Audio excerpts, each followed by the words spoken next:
Hey guys, welcome to the Liberal Hive Mind, a channel solely focused on exposing the abundant hypocrisy of the left. Alright, so here's where I'm at. It feels like we're in a similar sort of cycle. You know, the initial Kamala hype cycle happened right ahead of the DNC. The propaganda campaign was in full swing, we all remember it very clearly. She spiked up a bunch, but then immediately, the curve flattened. And even with the star-studded DNC, I mean, holy frickin' moly, the Hollywood of it all, the production value, you know, not much changed. And now we have the debate, followed by a very strategic Taylor Swift endorsement. I mean, it doesn't get any more Hollywood than that. They've got the whole frickin' media machine working, just farming the headlines, and so you'd expect them at this point to grab the baton and run away with it. I mean, holy frickin' moly. Again, the production value of it all, Kamala Harris ought to be ahead 60 or 70 points. Now, having said all this, why aren't I 50 points ahead? But of course, despite it all, despite all the cameras, all the glitz and glamour, all the lights, it never really lasts too long now, does it? It's always this momentary blitz. Ooh, Kamala is so brat. Then followed by reality. Well, already, that's starting to happen. You know, the assessment post-debate was supposed to be Kamala Harris mopped the floor with Donald Trump. I mean, that's what they were saying on the night of, and certainly the morning that followed. But already the conversation has shifted. And it's shifted, of course, in Donald Trump's favor. As the media corruption cat is finally out of the bag, let's have a conversation about that. We got some stuff to get into, so let's roll the tape. Alright folks, so you'd expect the victory parade to continue here, but instead, we got something a whole lot different. I think it's obvious to most people that the Democrats' circus is in town, brought to you by ABC. They put on this phony debate performance, but it seems as though the act wasn't exactly all that convincing.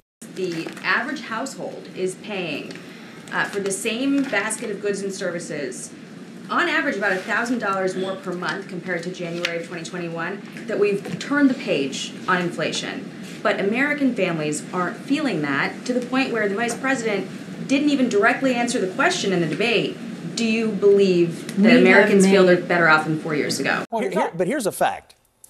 He did get pushback from them. They did try to fact check him in real time, but there were numerous questions that she would not answer. And she did tell several lies and got no fact checking. So I think if you're going to lay down a marker that we're going to push back on these candidates, you got to do it to none or you got to do it to both. They asked her directly in the very first question, if she thought they had any responsibility for the economic conditions or that people were better off than they were for, and she completely ignored it. They asked her on immigration. Why did you wait until 6 months before the election to do anything? And she completely ignored it.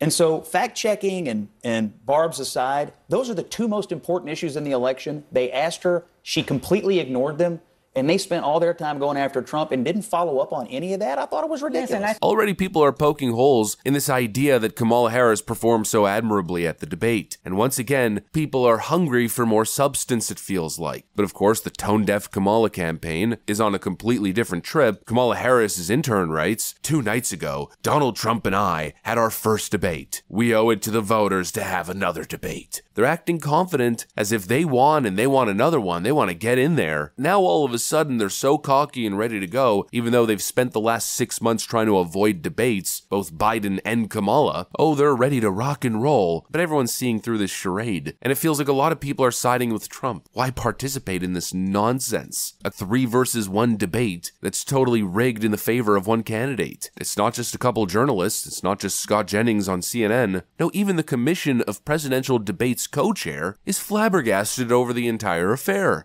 Democracy one of the things that really shocked me last night was the way the moderators handled it. You know, we always explain to our moderators, and we've done 33 of those, Greta, starting back in 1988, that their job is to be facilitators. They're not to get involved themselves. It's different than if you had someone on your show and you asked them a question and they answered in a different way than they'd said a month before. You would correct them. But moderators are not supposed to do that. A debate is between the candidates, not a debate between the candidate and the moderators. And these moderators, as far as I was concerned, it was the worst performance that I've seen. And as I said, I've done 33 of these things over the years. I don't know what their thoughts were, but they clearly were oversized, I think, on the way they treated the former president and the way they treated the present vice president. I think they bent backwards to help her. Moderators David Muir and Lindsay Davis, quote, bent over backwards to help Kamala during the debate. It's unfreaking believable. They're not fooling anyone. I mean, even the most partisan of Democrats can see what really happened. Here's a former Clinton pollster who's even going as far as saying that ABC just put future debates in jeopardy. My reaction is I'm really concerned about what ABC did. When the refs put their finger on the scale, you got to throw out the score of the game. What would have happened in that debate had they challenged Harris and said, you know, that's not right, what you said there about Charlottesville. Right. We don't know how she would have reacted, and then Trump wouldn't have had to spend all his time on the defense end.